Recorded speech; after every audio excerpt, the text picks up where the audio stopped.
So, and yeah, this is kind of a follow-up video to the first one, Fist of Khonshu Zero, but in this case we take a step back.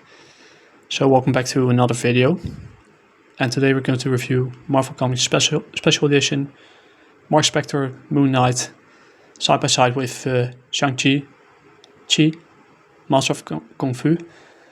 Yeah, I'm kind of Kung Fu. I'm kind of mixing up some Japanese in there. I don't know why. Probably thinking too much in that language lately. That's a good thing actually. But yeah, Shang-Chi is Chinese. So yeah, for those of you who don't know how I do these types of videos, I usually go to, let's say, an indie comic or a Marvel comic. In this case from, let's say, 60s till 2011, which is one, or in case of, yeah, a more recent one like the previous video from, yeah, let's say 2011 till 2025, so present day. This one falls in the past category.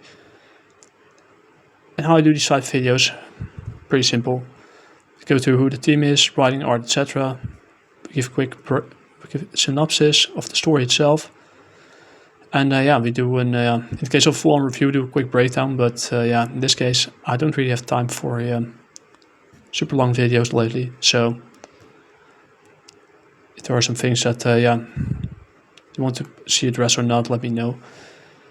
And yeah, that's not all. I'll also be using the League of Comics Geeks again to give you the thoughts of others beside me. And once again, totally unscripted. So yeah, there might be some things you might disagree with me about. If that's the case, hey, no problem, totally fine. But let's try to keep it civil, you know. My hope of these types of videos is similar to the Captain Fruals and the Howler Mouses, trying to bring back, yeah,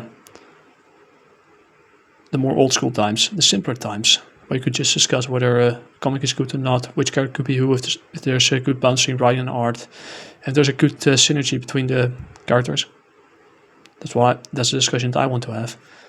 And yeah, without further ado, let's get into the video and into who the team is. The team itself is yeah,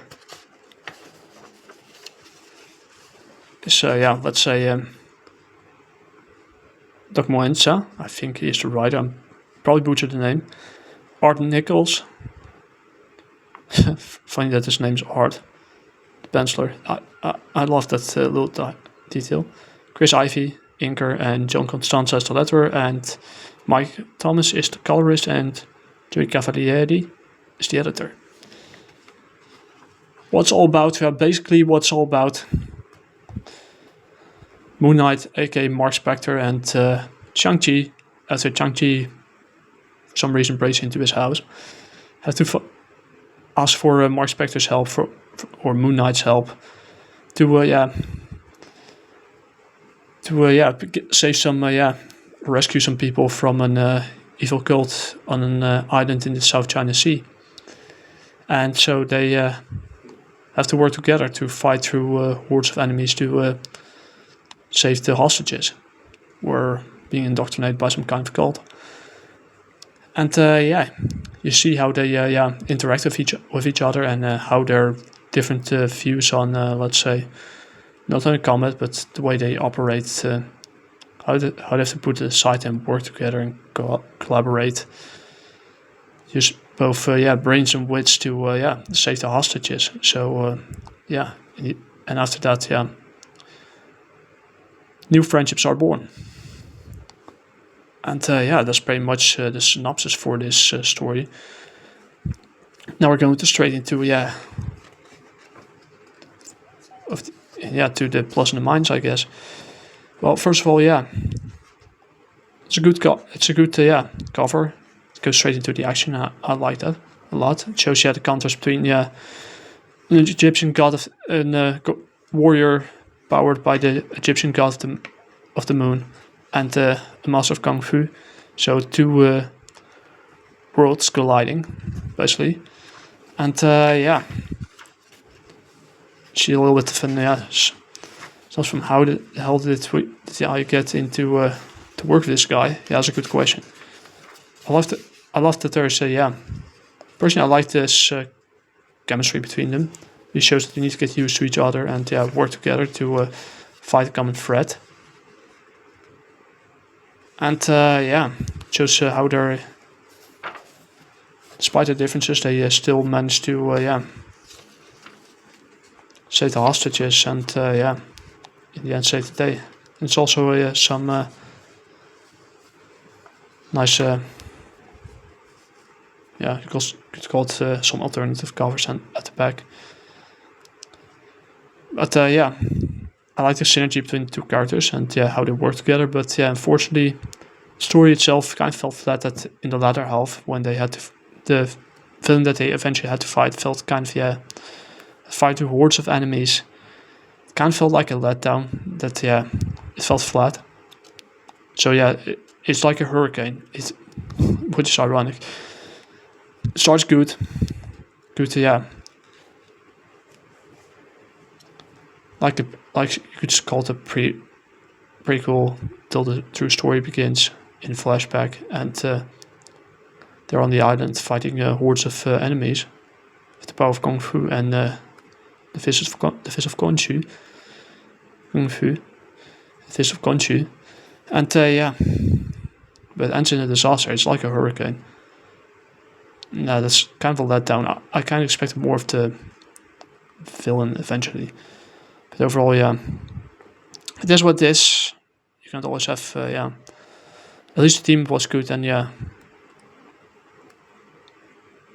the synergy. So go to what the league has to say about, and they're mostly they share for one second. We are in agreement, mostly positive with 34 ratings, with a 3.5, and that's kind of my thoughts as well. So we're we thought alike, and this review here says it all. So this special is right around Mark Spector Moon Knight 43 in October of 1992. Why the creator Doug Munch, I don't know how to spell the name, decided to re-enter the scene after so many years to do this one issue is odd, but not as odd as this issue. Moon Knight has arm bracelets, rapid fire, crescent darts, no helicopter, but hang glider and not using his cape. Shang-Chi teaming up and banter was fun enough, and the paneling danced like older comics, but everything else just weird. Mechanical sentry bats with a lisp. Even MK said was weird. So odd on so many levels, and I know that not what to say or guess as to why this even exists. 3 out of 5, I liked it, and so 3 out of 5 stars, and I kind of agree with that. It's it would have been better if those bats were actual bad demons in my opinion, but I'm biased. And I said it kind of felt flat at the end. So it's not entirely bad, but it's not entirely great either. It's just a decent enough team up, and great to see two worlds collide that always have not much to do with each other. So therefore it gets an I think a 70 out of 100 is in place. 7 out of 10 old school rating. So interesting team up, but it kind of felt flat at the end. It felt underwhelming at the end. I wasn't entirely satisfied, and it shows a good dynamic between the two characters, I guess. I'll leave it right there. If you'd like to see me make more videos like this, leave a like, subscribe if you want to. If you want to see what I created with my hardworking friend, check out Jaguar Warrior issue 2, soon to be 1, 2, 3 on Globalcomix and get the PDFs. And that's all I have to say for this video. Leave a comment, like, share, subscribe, but keep it civil, and once again, have a wonderful weekend. AJ out, aka TSPH.